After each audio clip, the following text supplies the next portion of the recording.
Grande primeiro ano, tudo bem com vocês? Voltei, espero que estejam todos bem. Todo mundo em casa, de máscara, quando sai, né? Entenderam, né? Então olha só, voltei então aí para terminar essa parte de Alta Idade Média. A aula passada nós começamos a falar da Alta Idade Média, né? Então nessa aulinha eu fecho esse período, que é o período do feudalismo, né? Que é o que aparece muito no Pism. E antes disso eu queria dar dois recadinhos. Olha só. Primeiro, toda aula, toda segunda-feira, no horário de aula, né, nós teremos atividades avaliativas no Google Sala de Aula. Tá? Então entra lá e vai ter atividade. Vai ter videoaula e vai ter atividade. Videoaula e atividade. Beleza? Qualquer dúvida que for surgindo pode tirar por lá também. Outra coisa, não adianta responder as atividades pelas mensagens, pelos comentários. Tem que responder de uma forma que me enviem lá pelo Google Sala de Aula mesmo, para só dessa forma eu poder avaliar. Eu consigo dar ponto, avaliar com pontuação. Se você comenta lá nos comentários, que eu não vejo, né, é difícil eu ter que ir lá, clicar e acessar, e não vale, não tem como eu avaliar a sua resposta. E outra, respeitando prazos, tá? O pessoal que está entregando depois fora do prazo, toda segunda-feira, 11 horas, meia-noite, de meia-noite de segunda para terça, eu fecho, tá? Não dá para enviar, quer dizer, dá para enviar, mas o prazo é até meia-noite de segunda-feira. Depois disso eu desconto ponto, mesmo estando com todas as atividades certas, tá? Outra, lá também no Google Sala de Aula, no nosso grupo, eu coloquei o conteúdo da nossa avaliação bimestral. Então entra lá, já vai estudando. Se eu não me engano, é Grécia, Roma e Alta Idade Média que eu termino hoje. Beleza? Então olha só, aula passada eu falei com vocês da divisão do feudo, né? Manso comum, manso senhorial e manso servil. Falei também como que essa sociedade basicamente era composta, o trabalho servil, né, dos servos. Expliquei os conceitos básicos de um feudo, que são autossuficientes, ou seja, tudo que é consumido nesse feudo é produzido no feudo, então por isso que você não tinha um comércio entre feudos. Era uma sociedade estamental, né, dividida em classes, aquela famosa pirâmide social, onde no topo você tinha o clero, um pouquinho abaixo a nobreza, e a base, em grande quantidade, você tinha os servos, que eram aqueles trabalhadores presos à terra, né? Esses servos não tinham direitos políticos, que a gente pode dizer, nenhum. E além disso, eles tinham que pagar uma série de impostos para a igreja e para os senhores feudais. Aqui, na nossa listinha que eu vou mandar para vocês, vai ter esqueminha para vocês copiarem no caderno também, eu coloquei só um, referente à igreja, e o resto aos senhores feudais. Beleza? Então olha só, o primeiro, a corvéia. De 2 a 3 vezes na semana, o servo deveria sair de suas terras, do manso servil, e ir trabalhar nas terras do senhor feudal. Fazendo o que, Diogo? Limpando o castelo, limpando o estábulo, dando banho nos cavalos, arrumando a charrete. Não sei. Trabalhando nas terras de agricultura do senhor feudal. Não sei. O que fosse, tá? Então, de 2 a 3 vezes na semana, o servo deveria sair das suas terrinhas e ir trabalhar nas terras do senhor feudal, beleza? Ele pagava isso com trabalho. O servo, né, pagava essa taxa com o trabalho dele, entendeu?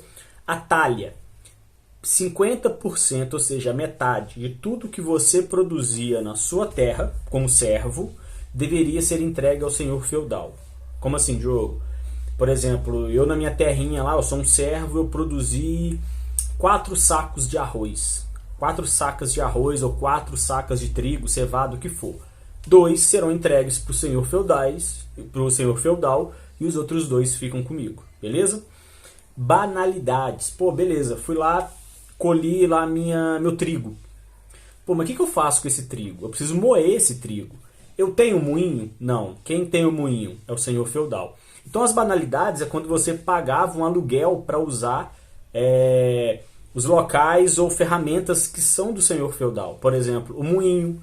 Aí eu ia lá, moía o trigo, fazia farinha. Beleza, mas agora eu quero fazer um pão. Beleza, fiz o pão, mas onde que eu vou assar esse pão?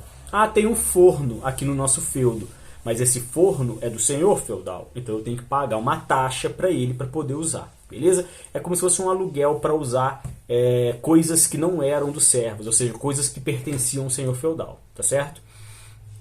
Mão morta. Você tem uma família de servos, né? O servo Diogo, a serva Marinha, Mariazinha e 6 filhos, né? E aí você tem lá 6 filhos e de repente eu morri. Eu, como sou o homem da família, o responsável pela família, na visão do senhor feudal, aquela terra está fraca, porque eu morri. Então, se a minha esposa com meus filhos quiserem continuar na terra, morando lá e trabalhando, elas precisam pagar uma taxa chamada de mão morta, tá? Então elas só vão continuar na terra se pagar essa taxa depois da minha morte. Ah, Diogo, mas e se não pagar? Se não pagar, você é expulsa da terra, beleza? E por fim, um pago à igreja, que é o tostão de Pedro. O tostão de Pedro é o dízimo, que é pago até hoje, né? Que é tudo que você produzia na época, os servos, né? 10% era entregue para a igreja local. Todo feudo tinha uma igreja. Beleza? Tranquilo? Então 10% do que você produzia ia para a igreja local. Tá certo? Então, ó, esses são os tributos cobrados pelos senhores feudais que os servos deveriam pagar. Tá certo? Outra coisa para fechar. Você tinha uma relação chamada suzerania e vassalagem. O que era isso? É uma relação entre senhores feudais, servo não entra, e é uma relação de fidelidade. Como assim, Diogo? Tem um senhor feudal A e tem o senhor feudal Girafinha e o senhor feudal Vaquinha, beleza? O senhor feudal Girafinha está com medo de algumas invasões de povos bárbaros que podem chegar até as suas terras. O que ele faz então? Ele faz um laço de fidelidade com o senhor feudal Vaquinha, tá? Como assim? Esse senhor feudal aqui, ó, a Girafinha, fala o seguinte: olha, eu te entrego terras, eu te entrego um castelo que eu tenho numa terra minha aí que eu não uso mais, você pode usá-lo e tudo mais, e em troca eu quero que você jure fidelidade militar. Se eu entrar em guerra, você tem que vir junto, beleza? A Vaquinha aceitou. Então, quem doou as terras, né, ou doou qualquer outra coisa, o castelo, a mão da filha para casar, alguma coisa assim, ele é chamado de suzerano. Quem aceitou e jurou fidelidade militar é chamado de vassalo. Essa é a relação de suzerania e vassalagem. Beleza? Fácil. Fácil, fácil, fácil. Dando continuidade, então, para encerrar, eu falei com vocês que a sociedade feudal era estamental, né, uma pirâmide social. No topo você tinha o clero, logo abaixo você tinha a nobreza, né, e mais embaixo você tinha clero, nobreza e os servos, né? E aí nós podemos resumir da seguinte forma: os que oram, que rezam, os que combatem, que são os cavaleiros, os nobres, e na base os que trabalham, os servos. Tá certo? Os que oram, que rezam, os que combatem e os que trabalham. Clero, nobreza e servos. Beleza? Fechei por aqui, acabou a Alta Idade Média. Próxima videoaula será sobre a Baixa Idade Média, período de crise do feudalismo. Valeu!